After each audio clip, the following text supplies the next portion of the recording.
going on, guys? Today we're going to be doing a full detail plus wax on this GMC Terrain, and as the video progresses I'm going to be explaining what y'all are seeing. So what's going on here is I'm showing my helper how to properly clean a car, and this is with a side-to-side motion, not trying to swirl any paint.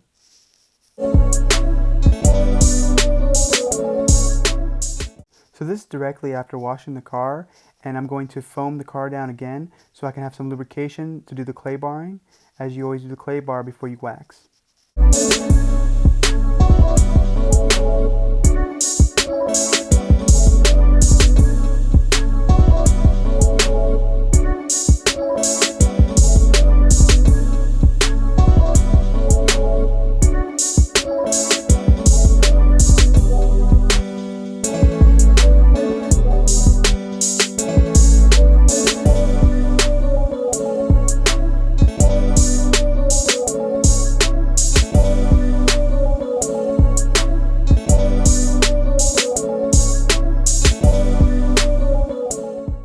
Here I am explaining why and how to use clay bar.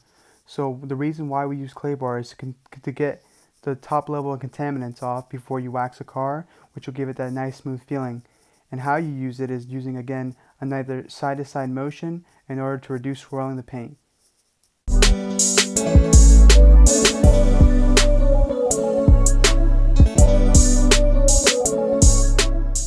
So you see me foaming down the car again, and that's just to keep the surface lubricated, because you never ever want to clay bar a car when it's not lubricated. That is so bad. So that's why you see me doing it again, then that's why.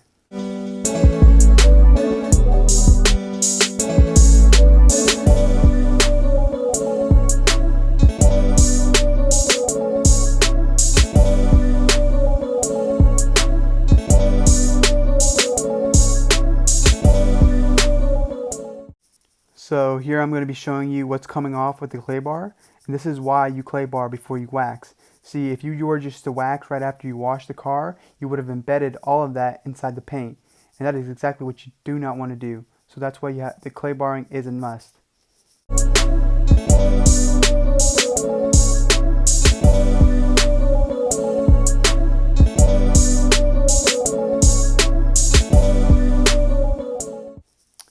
So here we are rinsing off the vehicle, of course, to get the soap off, and then secondly to get off the clay bar residue.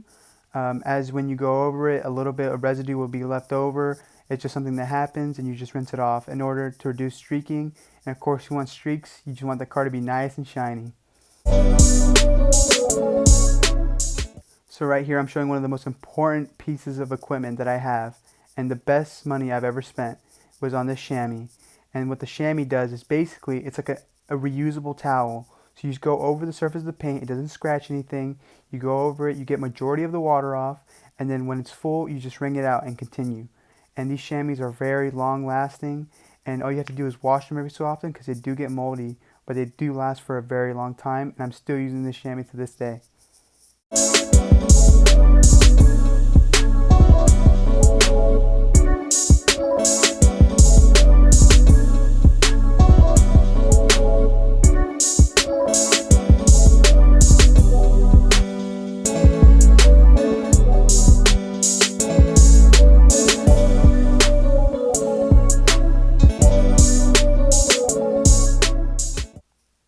So right after the drying process, we move directly onto the tires. I'm showing him what to do with the tires. So the first thing you see me do is spray around the tire, and this is typically called bleeding the tire. And just through all the brake dust and everything builds and cakes up on the tires. And so the all-purpose cleaner or degreaser will basically take the top layer of that cake off, and then you can apply tire shine after, which will make the tire shine last a lot longer.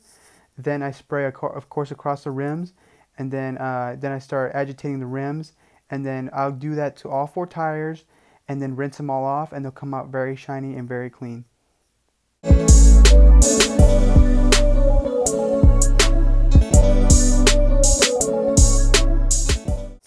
So here I am starting to apply the wax.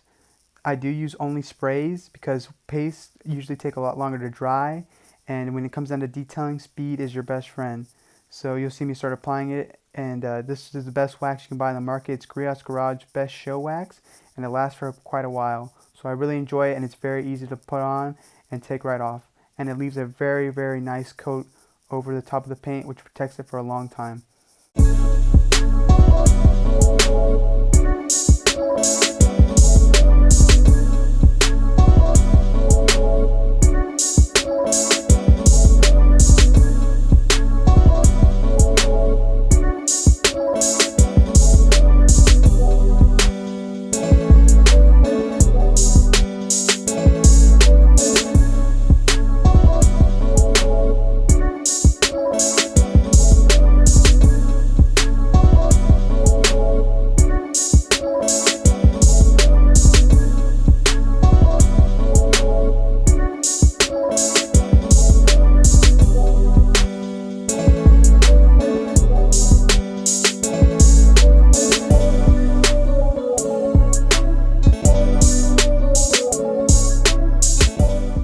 So if you see here, I am using 2 towels to take the wax off.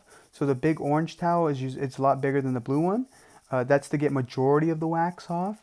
And so then when I get the majority of the wax off, there will still be some that I didn't pick up with the nice yellow towel. So then I'll come back with a nicer, finer towel, and there will be like a little streaks left over, or like a little bit of splotching. And basically what I do with the blue towel is just kind of go over it with the nicer side and just buff it in. And you'll see me just moving nice side to side, not being too rough, not putting a whole lot of pressure, just trying to evenly spread that coat. So with wax, it's not about how much you put on, but how even of a coat you do put on. That's the most important part, and that's what people do not understand. And plus, who wants to see a big old splotch after they've just done their nice wax job? Doesn't make sense.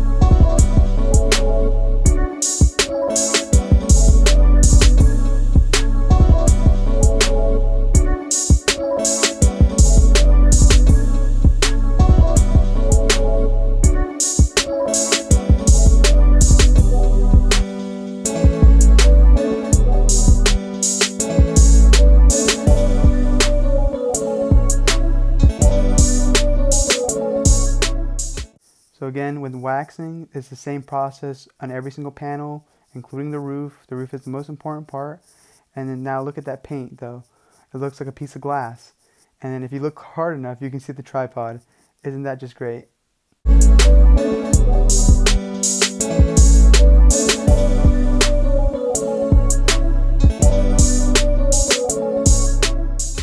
This is just a close-up of what the wax looks like on the car.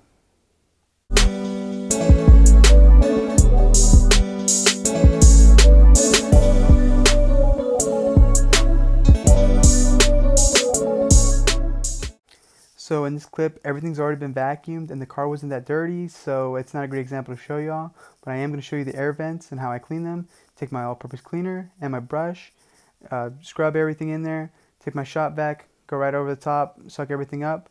And the reason I do this is because my sausage fingers won't fit inside the air vents. So this is how I clean my air vents. Now take a look at this paint. Looks like a mirror. Look at it. So that's what a good wax job looks like.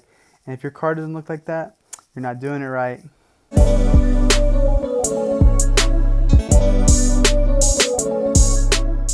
This is just a shot of the interior. It came out very well. And if you did like this video, hit the thumbs up button. And I really appreciate you watching this video. Thank you so much, and I'll see you next time.